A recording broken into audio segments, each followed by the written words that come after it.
Today we've come to central London to have a vegetarian afternoon tea at the Swan next to the New Globe Theatre. I only gave it a score of 7 out of 10, and if you watch on you'll find out why it got this score. So welcome to the channel. Please like and subscribe if you enjoy what I'm doing. I found out some history about this place. It was built at the end of the 16th century and was used as a theatre for a fairly long time. It was built in 1595 during the first half of William Shakespeare's career. So it's amazing that it was actually around when he was alive. So here's the outside of it. Afternoon tea happens at that top bit that's got Shakespeare's Globe written on it. And the Globe Theatre, the New Globe Theatre, is right next door to it. So here's the inside. You can see it's still got lots of its classical features, but it is tastefully decorated. It's nice, and you do get some lovely views of the Thames. You can see St Paul's Cathedral across the way as well. And here is the vegetarian menu that we had. So you've got your savoury items, your sweet items, and then the scones. So they do a whole load of teas. There's black, green, white and herbal options as well. I actually went for my usual Earl Grey. The table settings are really quite beautiful. Alright, it's very, very simple, and their crockery has got their brand sort of swan symbol on it as well. Little fresh flowers is a nice touch. We were seated pretty quickly, but the server didn't seem to know that we'd ordered a vegetarian afternoon tea. So he was asking us what we wanted to order, and we had to tell him. The tea served in these gorgeous pots actually. I do like the teapots, very nice. We both had Earl Grey. So now I'm going to talk you through the savouries, the sweets and the scones. So after a short time the food arrived. So there's cucumber and chive sandwiches, egg mayo, and you'll see those later on, the scones, and a whole range of little sweet items on top, which looked very, very appetizing.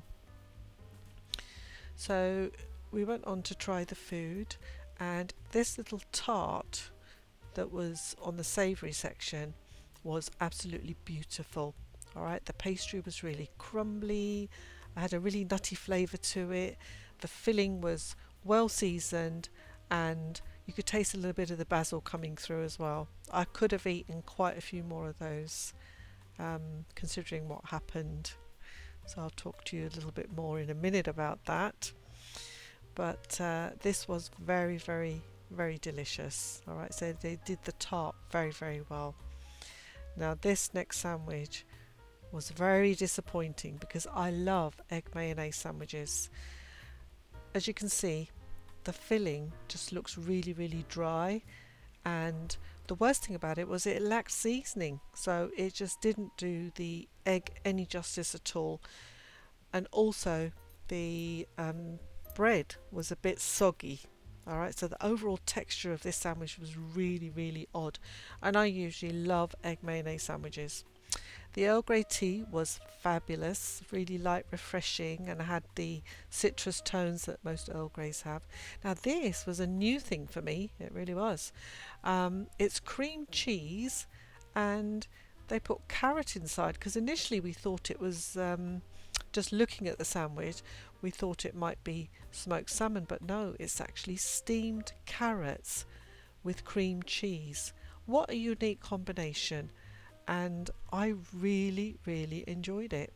It was fabulous. Such a lovely, lovely taste of carrot that came through. They steamed the carrots. It was let down by the fact that it is completely and utterly soggy. Alright, the bread, you can see it's almost sticking to my fingers. So that really let it down. But the flavour of the filling was absolutely gorgeous. So onto the scones. Nice crisp exterior, quite easy to pull apart, nice and crumbly inside. So that was sort of your average scone really. I mean, it was okay. The clotted cream came, it was nice and thick, and they had a very, very sweet strawberry jam alongside, so I didn't put too much of the jam on my scone. I tend to prefer the more tart sort of raspberry jam, but I think this was the only thing that was on offer. So putting that on, there you go. See, I've only put a tiny, tiny bit of jam on there, and it was perfectly acceptable. It was just your average scone, with a clotted cream and the jam. Yeah, perfectly acceptable, and I did enjoy that. We had a creme brulee instead of the panna cotta because we'd asked for non-alcoholic desserts, because I think this one is normally a panna cotta with or some sort of alcoholic jelly on there as well. This looked very appetizing and it was delicious. It was creamy and smooth. There was a very look. It wasn't subtle vanilla and it wasn't over the top. It was just right. The vanilla flavour was gorgeous in there, and the chocolate soil just added that bit of sort of crunch and texture that it needed. Otherwise, it would just have been like just a smooth, creamy dessert. This little macaron was very tasty, very very tasty. They call it a Sicilian lemon macaron.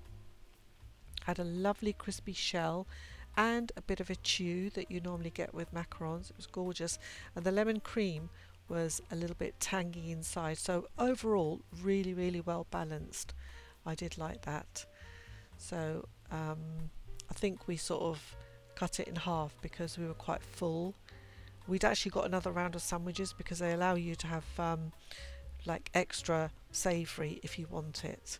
So I think we'd filled up on those. But this was lovely. Really enjoyed it. This next one is a raspberry and rose custard filled choux bun. It was delightful. Really, really, I mean, it looked really gorgeous as well. And the custard was delicately flavoured as well, because I think it's the custard that's actually flavoured with the raspberry and the rose. And no, neither of those things actually sort of overpowered the flavour of it, so it was really, really well balanced. Very, very nice. I enjoyed that.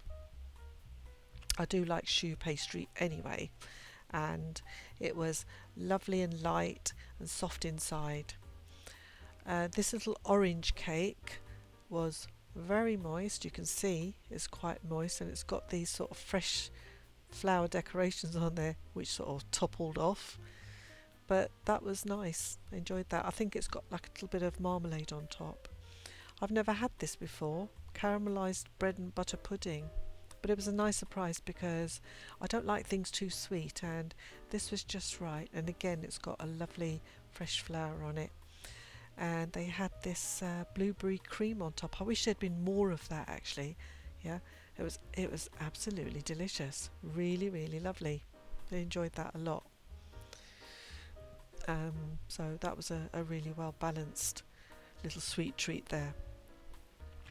When I booked this, I had high expectations of this afternoon tea, and I was disappointed because it just didn't live up to what I expected. When I'd looked at the menu, it looked absolutely fabulous, but the soggy sandwiches really let it down.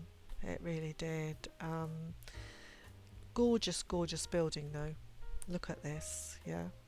And I think it's really, nicely decorated, and you get those beautiful views. I love these windows. Alright, it takes you back to sort of Shakespearean times. So I did enjoy that, and there's so much history in this building. So then we sort of left the restaurant, and that was the end of this afternoon tea. Not sure I'd go there again. Having sort of seen some of the other people having some of the other menus, I think they might have been better. So I don't think they've done justice to like having this vegetarian option, alright, of the afternoon tea. Really wasn't brilliant. So we just walked past it, and look, you can see from the outside again, sort of very, very original looking, and I'm glad they've kept it like that because it is an absolutely gorgeous building. This is why it got a GFT score of 7, because the food and drink, the food, sort of their sandwiches let that down, and I don't know if it's value for money if you're not really enjoying it all. Here are some of the other menus. So you've got the classic menu here, which is quite similar to the one that we had, the vegetarian. So you've got your nut free as well, and it's good that they do cater for people who actually have these dietary requirements. So this looked nice. We saw a gentleman actually having this one and it looked absolutely wonderful. So I wish it had been halal for me so I could have had this. I would have enjoyed that quite a lot. They do also do the gluten free, which I know one of my friends is always sort of asking wherever I go. So, oh, you know, she asks whether they do gluten free or not. And these guys actually do, which is good. And finally, you've got your vegan option as well. So I don't know what some of these would actually be. You know, it might be interesting to go and try maybe the vegan one, see what that's like.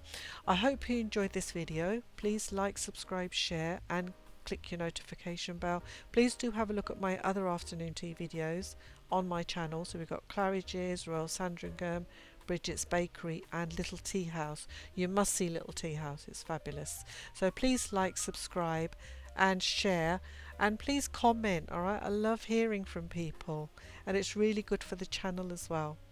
So thank you for your support, thank you for watching, and I look forward to seeing you next time.